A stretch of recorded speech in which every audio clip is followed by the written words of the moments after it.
na minha mão, porque ninguém consegue falar.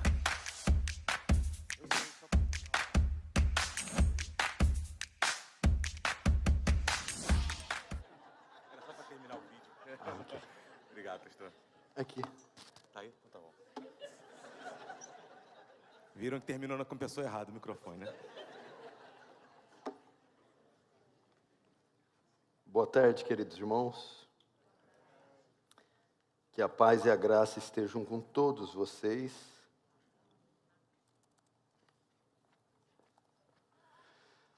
Quero dizer mais uma vez que da minha alegria e do privilégio de estar aqui falando com vocês e podendo compartilhar do Evangelho de Cristo.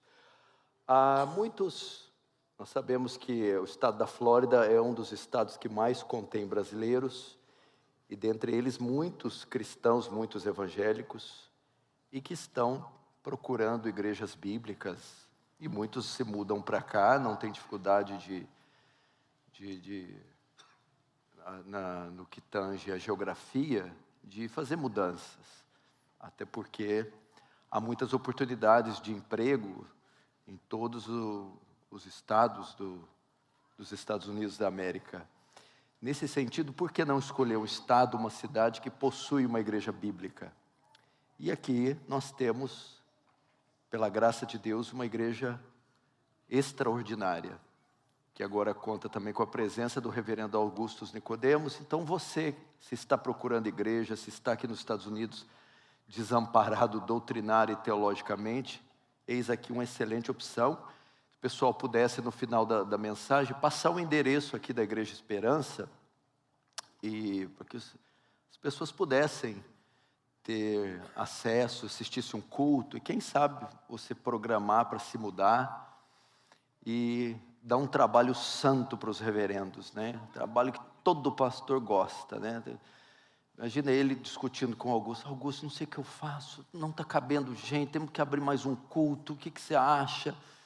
Esse é um problema maravilhoso, extraordinário. E ele já me convidou para vir. Se convidar mais 3 vezes e arrumar escola decente para meus filhos, eu venho. Aí a gente vira essa Flórida de cabeça para baixo, meu irmão. Ó, porque vai ter, olha só, vai ter o pastor, o mestre e o profeta. Um ensina, outro pastoreia e o outro grita. Arrependei-vos, vai todo mundo para o inferno. Vamos ver se a providência... Você sabe que quando começa rindo é porque é tudo pensado, né? Hoje eu já melhorei da minha gripe, então não pretendo ser complacente como na primeira mensagem, não. Abra comigo as suas Bíblias, por favor, no Evangelho segundo o relato de Mateus, no capítulo 5. Evangelho segundo o relato de Mateus, capítulo 5.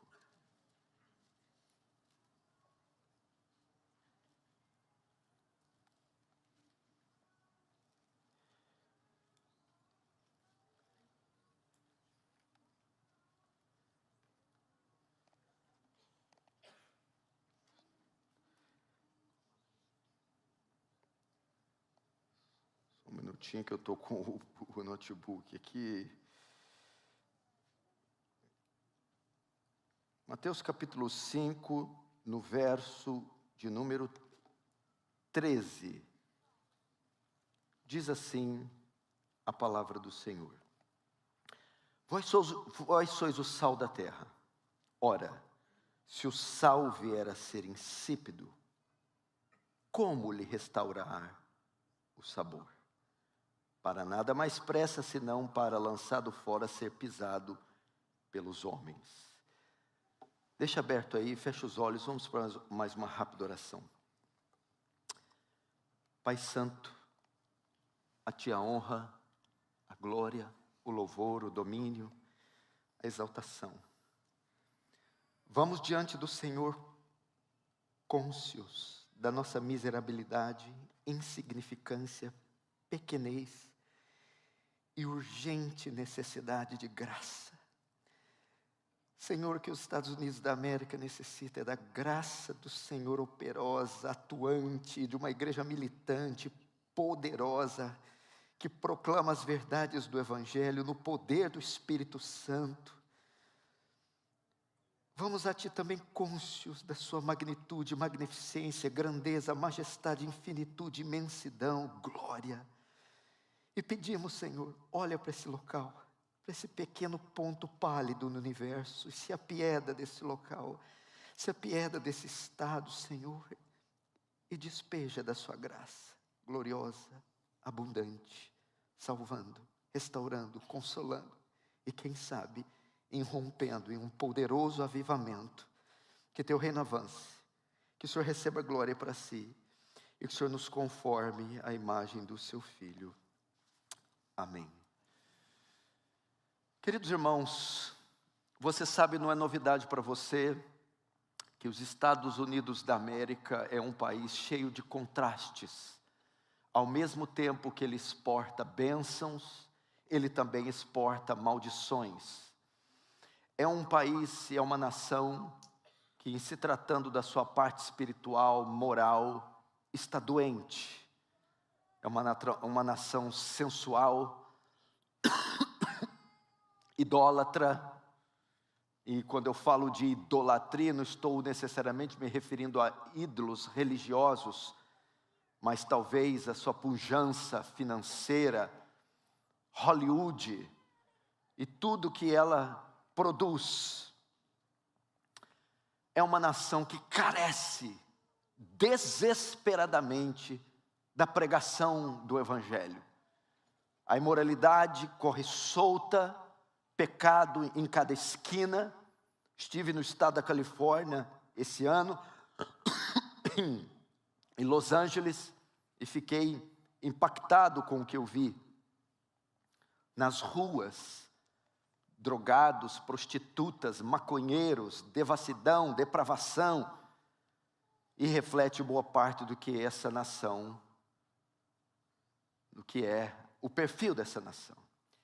Nesse sentido, nós podemos ver uma deficiência na igreja americana em cumprir o seu papel influenciador. Preste muita atenção. Há uma deficiência na igreja em cumprir o seu papel influenciador. Estima-se que, entre os americanos, tenhamos mais de 130 milhões de cristãos evangélicos. É mais ou menos o número de evangélicos aqui no território americano.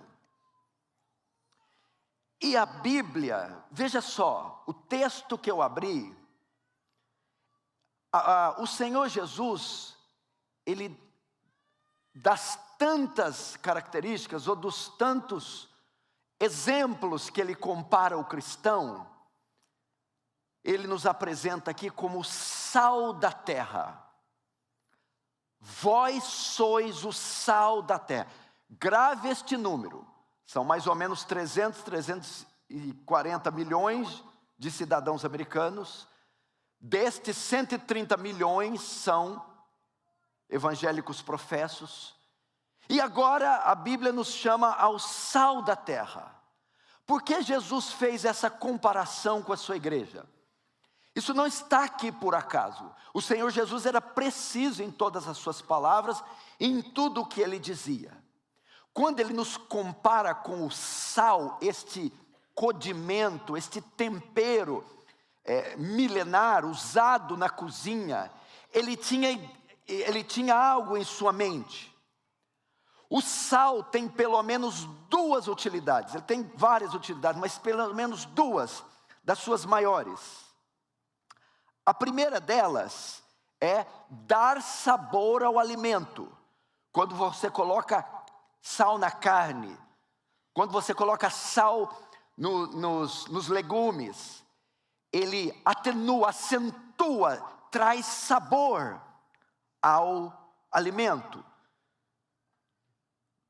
Tanto é que quando você come algum alimento, sobretudo um churrasco, que não está devidamente temperado, é uma coisa extremamente agradável. O sal tem essa finalidade, dar sabor. E a segunda finalidade do sal era preservar da corrupção. Nos tempos de Jesus não tinha métodos de conservar ou de refrigeração como nos dias de hoje.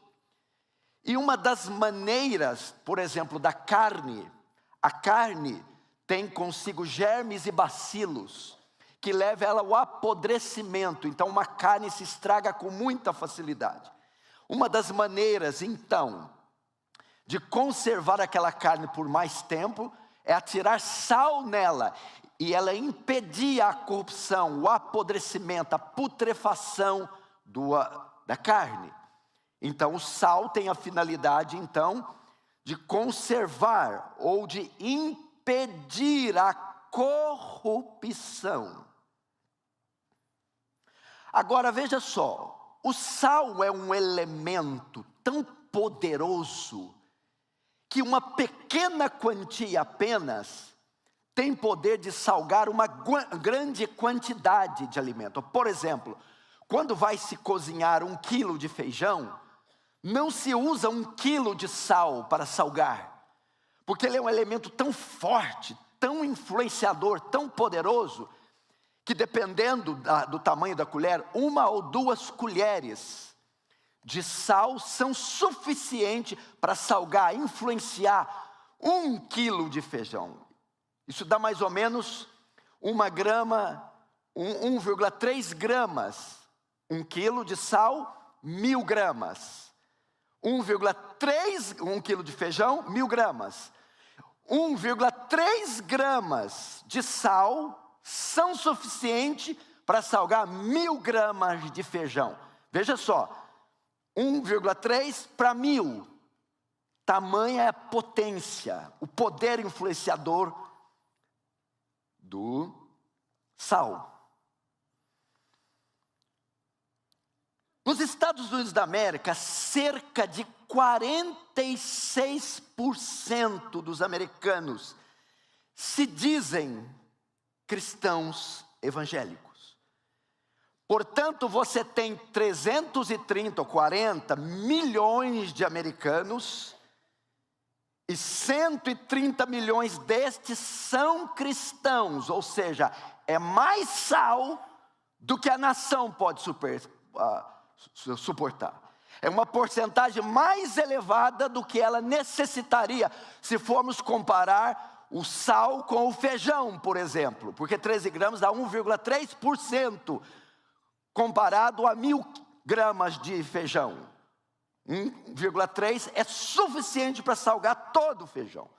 No caso dos 130 milhões de evangélicos americanos, dão 46% de sal para um país, 1 quilo de feijão de 330 milhões. Entretanto, apesar desse número milionário gigantesco de cristãos, 130 milhões, mesmo com esse número exorbitante, eu vou ler alguns dados para você, que vai mostrar um contraste. Nos Estados Unidos da América, por exemplo, só no ano de 2017, ocorreram 99 mil estupros, que dão uma média de 10 pessoas estupradas por hora aqui. No último ano, esse número bateu o recorde. 125 mil pessoas foram estupradas aqui nos Estados Unidos. Alguns dados afirmam que cerca de 1 em cada 5 meninas e 1 em cada 13 meninos são abusados sexualmente aqui nos Estados Unidos. 1 em cada 5 meninas e 1 em cada 13 meninos são vítimas de pedofilia. Em 2022, os Estados Unidos tiveram a maior taxa de homicídio dos últimos 25 anos. 23 mil pessoas foram assassinadas nesse país. Outro dado alarmante mostra que a união LGBT, ou casamento de pessoas do mesmo sexo, já levou 500 mil casamentos desde 2014. A união LGBT cresceu nesse país 70% desde 2014. E mais de 500 mil de casamentos já foram realizados. Em 2019, ocorreram aqui nesse país cerca de 1 milhão de divórcios. Isso é um colapso. Isso é um escândalo. E no primeiro trimestre de 2024, ocorreram, em média, 98 mil abortos por dia.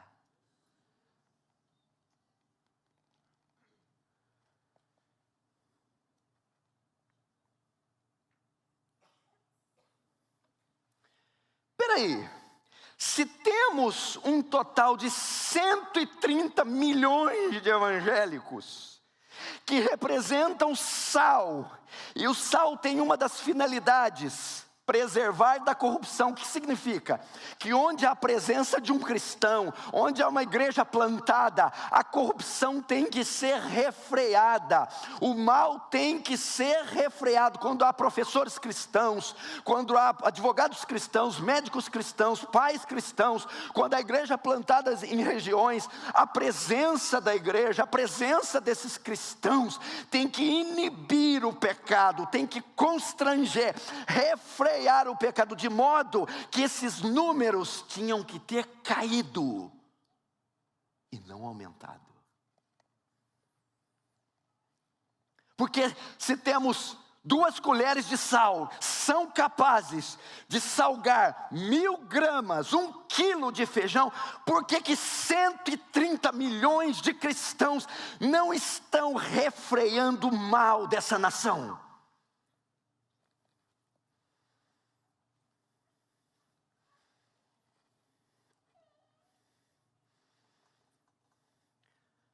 É a mesma coisa que você faz uma carne, ou um feijão, joga sal e não salga. Joga sal de novo e não salga. Atira mais sal e não salga. Aumenta a igreja e não influencia. Aumenta o número de evangélicos e não influencia. E os números não baixam. Eu estou dizendo isso porque, por exemplo, quando você vai estudar a história dos avivamentos na Inglaterra, por exemplo, ou no país de Gales, ou até aqui de Jonathan Edwards, você vai ver que a presença dos cristãos e o crescimento fazia com que casas noturnas fechassem, com que delegacias ficassem fechadas, porque a criminalidade diminuía, os divórcios diminuía, a prostituição diminuía. Qual era a causa? O avanço da igreja, o modelo bíblico de família, o modelo bíblico de profissional, o evangelismo de porta em porta. Isso então, o sal avançando na América, na Inglaterra, em Gales, fazia com que a corrupção diminuísse. Por isso ele nos comparou a sal.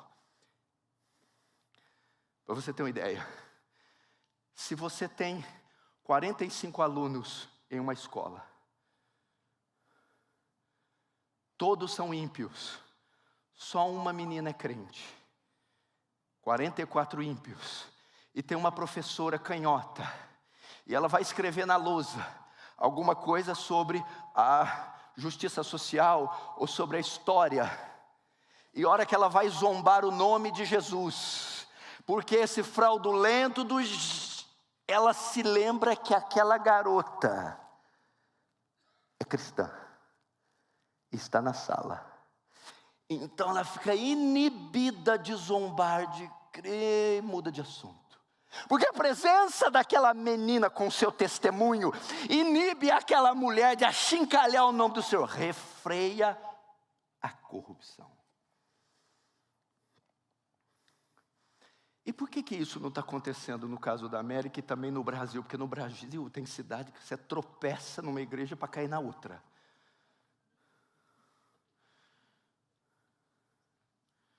Eu acho que esse é o problema do Brasil, tem igreja demais. O que está acontecendo então? Por que então disso? a própria palavra dá a resposta. Jesus diz: se o sal for insípido, para nada mais serve. O que está acontecendo é o quê? Este sal está sem salinidade.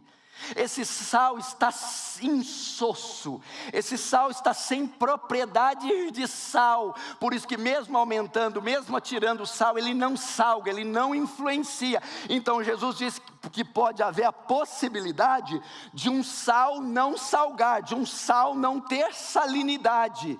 Significa que estes evangélicos são insossos. O que é isso? Eu não estou entendendo, pastor. São 130 milhões. Mas será que são regenerados? Que são de fato nascidos de novo? As igrejas estão crescendo numericamente, templos abarrotados, canais de TV, com toda sorte de programas, mas é um sal que não salga. O que é isso? Não são verdadeiramente crentes. Sal, para ser sal, tem que ter propriedades de sal, senão não é sal. E sal que não salga, na verdade não é sal, só carrega o nome de sal. Cristão que não influencia, cristão que não exerce influência, na verdade não é cristão, só carrega o nome de cristão. Essa é a minha palavra para vocês essa tarde.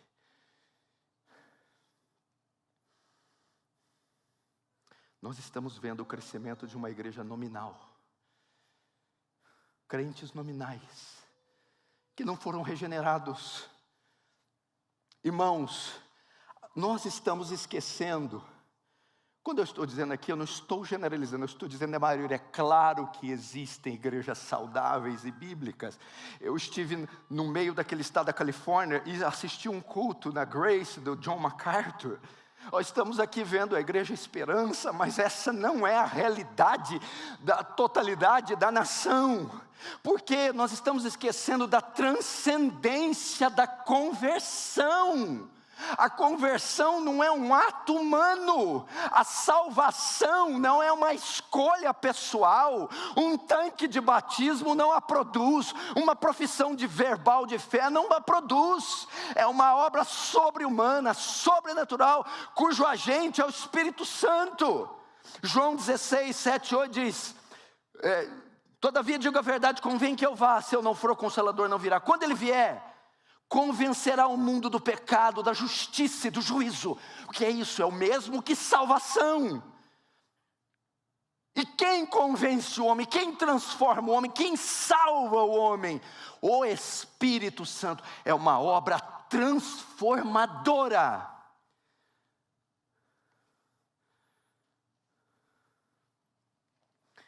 Nós estamos trocando salvação, meu irmão, por decisionismo. Nós estamos trocando salvação por adesão. Por que você diz que é salvo? Porque eu vi a igreja aberta e entrei. Porque eu decorei a liturgia. Porque eu decorei os credos da igreja. É apenas uma decisão, um decisionismo. Ou é apenas uma adesão. As portas estão abertas, estão se aderindo. Mas isso não significa conversão. Eu tenho dito isso, meu irmão. Isso tem sido a característica do meu ministério. Não adianta só trocar de teologia, você não trocar de coração. O que você era? Eu era arminiano, agora eu sou calvinista. Não, você era um bode arminiano, agora se tornou um bode calvinista. A única diferença é que você vai para o inferno com mais conhecimento. Vai recitando 5 pontos enquanto chega lá. E se for fundo, recita os 5 sola. Se for mais fundo, vai recitando.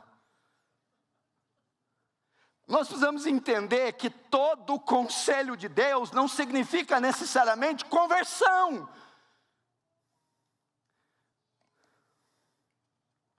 O que é conversão? Presta atenção nisso aqui. A palavra grega mais comum para conversão é epistrefo. Escute isso aqui. Que quer dizer voltar, mudar de atitude, mudar de direção. Para você entender um pouco melhor, você precisa entender o termo pecado, quer dizer, hamartia. Perda da marca, errar o alvo. O Dr. Martin Lloyd Jones entende hamartia como sair do caminho, sair dos trilhos. Então, conversão, epistrefo, voltar por caminho. Essa é a ideia. Para ficar mais fácil, vamos usar o código de trânsito. Epistrefo é mudança da rota. O pecador está caminhando em uma rota de iniquidade, transgressão, mentira, que invariavelmente o levará para a condenação eterna no inferno. Quando acontece epistrefo, ele muda a rota, que agora anda no caminho de justiça e verdade e graça, que invariavelmente vai levar para o céu. Ok? Preste atenção. Epistrefo, conversão, mudança da rota, é uma obra da graça. Mas existe uma outra obra da graça que precede epistrefo, que chama metanoia, que é uma mudança orgânica, interna, mudança da mente, mudança dos pensamentos, mudança do coração, ok? Agora está acontecendo um fenômeno na igreja brasileira. Está havendo epistrefo sem haver metanoia. Eu sei que no Ordo Salutis, muitas desses passos ocorrem quase que simultaneamente. Regeneração, conversão, justificação. Mas a conversão é a prova externa da regeneração. A obra interna. Então está acontecendo isso. As pessoas estão mudando a rota. Elas estão entrando. Elas usavam calça, agora usam um vestido. Elas iam no boteco, agora vão na igreja. Elas liam pornografia, agora estão lendo livros cristãos. Mas elas não mudaram o coração. Está acontecendo esse fenômeno na igreja. Por essa razão, os números estão aumentando, mas não a qualidade. E a América sofre esses efeitos. Você vai entender o que eu estou falando. É claro que se há a conversão verdadeira, todo o pacote vem junto. Mas a mudança externa pode ser facilmente simulada. Haja vista a parábola do semeador que diz que caiu em rocha, pessoas que recebem com muita alegria, elas mudam a rota. Elas mudam o comportamento, mas quando chega a provação, as pedregais, o solo, elas logo desistem. Então não houve metanoia, houve só epistrefo, houve só a mudança da rota. Então os templos estão cheios, porque elas estão vindo, porque elas estão aderindo, porque elas estão se batizando, porque elas estão confessando. Mas não houve transformação interior, meu irmão. Veja só, todos que vêm a Cristo precisam de uma estrada de Damasco, de um encontro com o Espírito do Senhor, de uma transformação radical. Aquele que está em Cristo, nova criatura é. Meu irmão, não se satisfaça só decorar alguns credos reformados, não se satisfaça só estar numa igreja bíblica. 2 Coríntios 13:5, examine-se a si mesmo, para saber se está na fé. Por que eu falo isso? Porque como Spurgeon fazia no tabernáculo metropolitano, ele dizia, vocês até podem ir para o inferno, mas vão ter que passar por cima do meu cadáver. Vocês podem até ir para o inferno, mas vão comigo, arrastando até a porta, e quando eu não aguentar mais, eu solto vocês. Agora, qual é a causa desse fenômeno? Por que elas estão vindo, mas não estão sendo transformadas? Por que estão mudando a rota, mas não mudando o coração? Por isso esse monte de escândalos e essas igrejolas em cada esquina, principalmente do Brasil. Qual é a causa desse fenômeno? É em razão da isca que está sendo usada para atrair os pecadores. É o tipo de isca, de argumento, de elemento ou de mensagem que os púlpitos têm usado para atrair não as ovelhas do Senhor, não os eleitos de Cristo, mas estes bodes que estão manchando a noiva do Cordeiro. E eu vejo pelo menos 4 ou 3 iscas falsas que estão sendo usadas em razão da forma que acontece este fenômeno.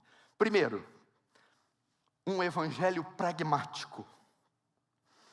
Um evangelho que atende às necessidades físicas e momentâneas, que diz no canal de TV, Deus tem um plano maravilhoso para a sua vida, Deus vai te dar uma vida muito melhor, pare de sofrer, venha para a igreja, resolva todos os seus problemas. É a vida do que? A promessa de your best life now, a sua melhor vida na terra. Então é uma isca que promete cura física, prosperidade financeira e promete destaque na sociedade caída. É um evangelismo, é uma mensagem, uma isca centrada no homem, um evangelho humanista. Então isso atrai endividados, isso atrai enfermos. Há uma mudança na rota, mas não há mudança no coração, em razão dessa isca. Segundo, um evangelho social. Cristo veio redimir a sociedade da desigualdade social. A mensagem é que a redenção limita-se a alcançar os desfavorecidos, as minorias. É um evangelho que diz que Jesus vai redimir o homem da pobreza, da miséria. Os defensores dessa teologia limita o evangelho a uma luta social, onde o que importa é a implementação de uma ideologia política com intervenções sociais. Opa, isso agrada, isso atrai gente. É até comum você ver no Brasil políticos nessas igrejas cantando glória, glória, aleluia, com a foice e o martelo aqui atrás. Legal esse seu Jesus aí. Tem certeza que a túnica dele não era vermelha? Estou achando que essas ideias não vêm de Marx. Vieram lá da Galileia. Veja só, e isso atrai, meu Deus, quando você vê esses pregadores, quando você vê essas mensagens, e diz, veja, se tem uma igreja plantada na sua cidade, não pode haver pobre lá. Onde está as viúvas, os famintos, isso e aquilo. Então há uma inclusão, meu irmão. Então isso atrai pessoas. Terceiro, agora no campo das ideias, existe também o evangelho filosófico. É o debate das cosmovisões. É uma mudança apenas no campo dos pensamentos. É apenas um intelectualismo que atrai os intelectuais. A mudança não é orgânica, ela se dá apenas nas filosofias. É uma disputa de ideias, e isso é extremamente atraente. Então, as pessoas estão vindo pelo evangelho filosófico, pelo evangelho do debate das ideias. Esta é a isca. Mudam a rota, mas não o coração. E quarto, que está na moda, pelo menos no Brasil, o evangelho inclusivo. Jesus aceita todos, do jeito que estão. Onde tem um homem e uma mulher se beijando, ali há o casamento. Amor não leva em conta a condição genética ou o sexo. Onde há duas pessoas que se amam de verdade, ali está o amor de Cristo. Estão até abrindo igrejas assim, meu Deus do céu. Isso está atraindo milhares de pessoas. Não há menção do pecado, meu Deus do céu. E estão fazendo parte do contingente mundial, o brasileiro, o americano. Então esse é o evangelho inclusivista, que ensina que Jesus aceita todas as pessoas do jeito que elas estão, sem que deseje a mudança delas. Quais são as consequências desse método? Esses pastores, essas igrejas, estão dando a essa membresia uma falsa segurança de salvação. Jesus disse em Mateus 23:15: ai de vós, escribas e fariseus hipócritas, pois que percorreis o mar e a terra para fazer um prosélito, e depois de o ter feito, o fazeis 2 vezes mais filho do inferno do que vós. Essas pessoas estão se fiando numa falsa segurança de salvação, que professa Jesus com seus lábios, mas o coração está longe dele. Eles dizem Senhor, mas não obedecem a palavra de Deus. Preste atenção para você ter uma ideia. Hoje, estatísticas dizem que 80% das pessoas que se decidiram por Jesus Cristo e que supostamente se converteram, abandonam a fé. Significa, de cada 100 pessoas que faz sua profissão de fé, 80 se desviam. Esse tipo de evangelho está produzindo, é desviado. Só no Brasil temos 40 milhões de desviados. Se somasse com os que dizem professos, daria 90 milhões, quase metade da população. Agora veja só, e por que não causa metanoia? Por que não há transformação nessas vidas? Por que esse sal não dá sabor? Porque só existe uma mensagem que produz metanoia. É o santíssimo evangelho da graça e da glória. E ouça-me, pregadores, ensinar todo o conselho de Deus não significa que eu estou pregando o evangelho. Quando Paulo ou Jesus se fala do evangelho, eles dizem respeito de uma mensagem específica. Ela é mais do que um conjunto de doutrinas. Ela é um relato, é a proclamação da vinda, vida, morte e ressurreição de Jesus, que culmina no chamado ao arrependimento e à fé. E eu posso estar ensinando todo o conselho de Deus à minha congregação sem nunca estar pregando o evangelho a ela. Tanto é que é comum nos sermões dos puritanos, nos sermões de Dr. Martin Lloyd Jones, de Spurgeon nem se fala, sempre haver um apelo para os pecadores, sempre haver um apelo no final dos seus sermões, ou mensagens exclusivamente evangelísticas, ou apelos. E é isso que produz. Como você sabe, Paulo diz assim, visto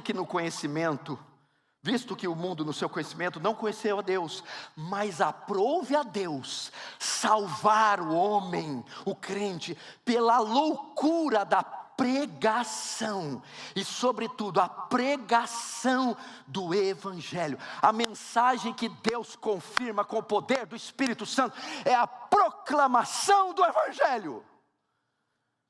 É a vera proclamação do evangelho. Essa é a maior razão de não termos frutos. Porque veja só, o tema do congresso é a justificação pela fé. Não é isso? O que é justificado?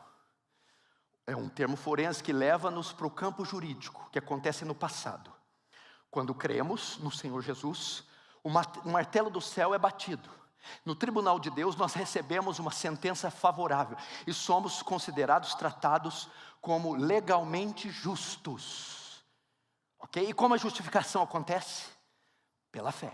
Então você pode dizer, eu creio. É pela fé, não é pelas obras. Eu fui justificado. Como é que você pode dizer, eu sou justificado? Eu fui justificado. Olha só, pastor, olha a igreja que eu estou. Olha as coisas, os livros que eu leio. E eu pergunto, como você sabe que você foi justificado? Eu disse, porque eu criei. E eu respondo, os demônios também creem.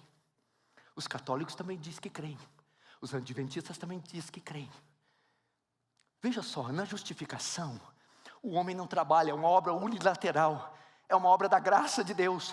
Mas qual é a evidência que eu fui passado, justificado quando criei? É que agora, presente, eu estou sendo santificado. Houve uma mudança. Não é aquele que me diz, Senhor, Senhor, que entrará no reino dos céus. Por quê? Conhecereis a árvore pelos frutos. frutos. Não pode uma árvore boa, o crente que diz que creu e foi justificado, não dá bons frutos, ou dá maus frutos. Mau testemunho, carnalidade, mundanismo. Nem a árvore má dá bons frutos. Essa é a questão. Não podemos, elas são inseparáveis. A santificação da justificação, porque ela é evidência externa. A Bíblia diz que agora eu sou um novo homem e eu produzo frutos de justiça. Jesus diz: arrependei-vos e produzi. João Batista: frutos dignos de arrependimento, frutos que mostrem arrependimento. Essa é a questão.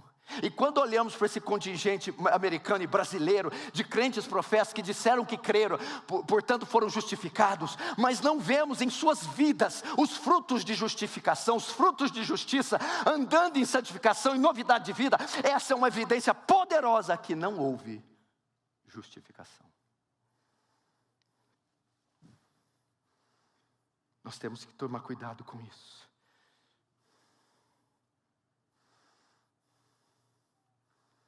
E o que produz isso?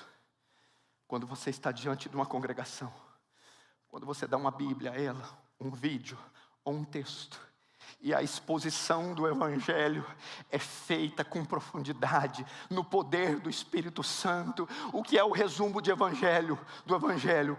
É criação, queda e redenção, como um Deus justo perdoa pecadores injustos, sem deixar de ser justo, através de enviar o seu Filho, a semelhança de carne humana, cumprir toda a justiça de Deus e toda a lei de Deus, e morrer substitutivamente na cruz, levando o nosso pecado, se fazendo culpado, pagando com a ira divina. O Senhor derrama a sua justa cólera no seu Filho e o mata, assim satisfazendo as demandas da justiça divina. E como eu sei ou provo que o Senhor se agradou do sacrifício do Filho e que Ele foi suficiente para pagar para uma multidão de pecadores, é que no terceiro dia, na cruz, o Filho vindica o Pai, mas no terceiro dia o Pai vindica o Filho, ressuscitando Ele no terceiro dia, mostrando que Ele se agradou, aceitou e que o sacrifício foi suficiente. E agora ordena os homens em todos os lugares que se arrependam e creiam. Esse é o glorioso Evangelho. É assim que se produz metanoia. É a proclamação do Evangelho. Herman Bavinck disse: o homem é um enigma cuja solução só pode ser encontrada em Deus e no seu Evangelho. Abraham Kuyper disse: precisamos do Evangelho integral, que tem uma palavra de juízo e de graça. É o Evangelho, meu querido irmão. Precisamos falar do Evangelho para produzir não uma massa, mas remidos, os eleitos de Deus. Essa é a maneira que Deus chama os eleitos, a proclamação do Evangelho, dizer o que Cristo fez pelo pecador na cruz do Calvário. Talvez você está aqui, a mensagem é mais direcionada para como fazer, como pregador, como pastor ou como irmão, mas talvez a mensagem seja para você próprio. Talvez você se fiou numa falsa de segurança, salvação. Talvez você receitou um apelo e levantou a mão numa pregação de Billy Graham. Não creio que você seja tão velho para isso.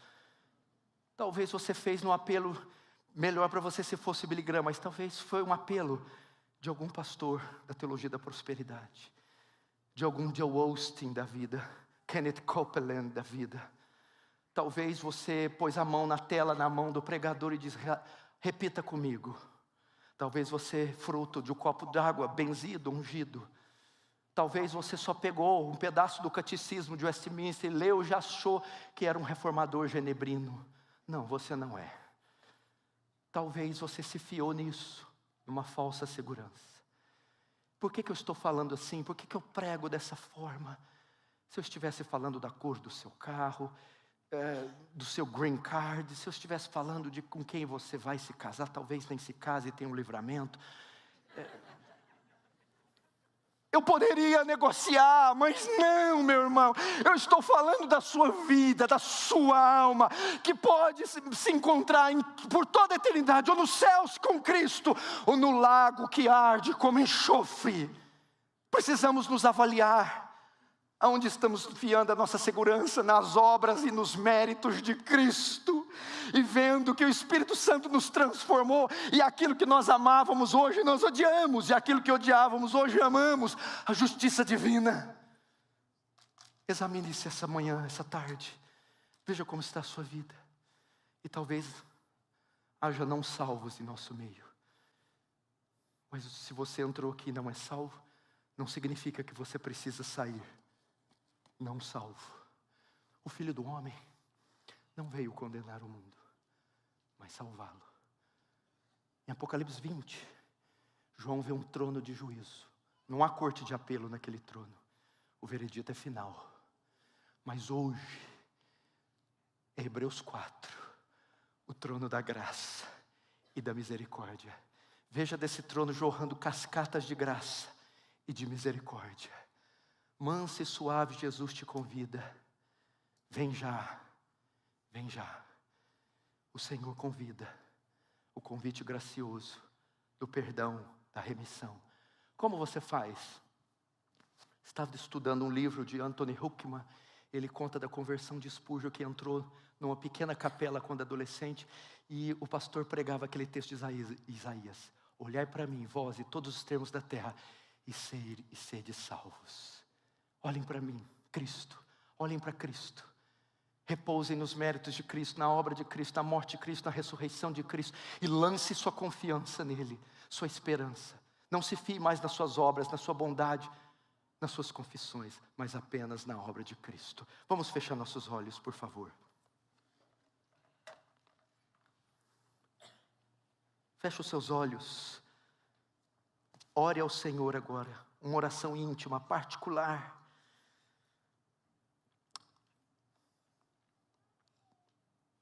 Senhor Jesus, Senhor, cremos em Ti, na Sua bondade, não temos palavra para dizer que na eternidade o Senhor nos escolheu. E tamanho foi o Seu amor que propôs o Seu Filho como propiciação para os nossos pecados. Senhor, mas o Senhor não comprou só a declaração forense a nosso respeito.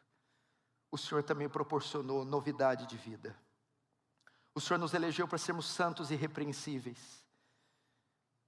Oh Deus, portanto, nos ajuda a salgar como o Senhor desejou, influenciar com o nosso testemunho, nossa pregação, nossos casamentos, nossa honestidade, nossa reverência, nosso temor a Deus.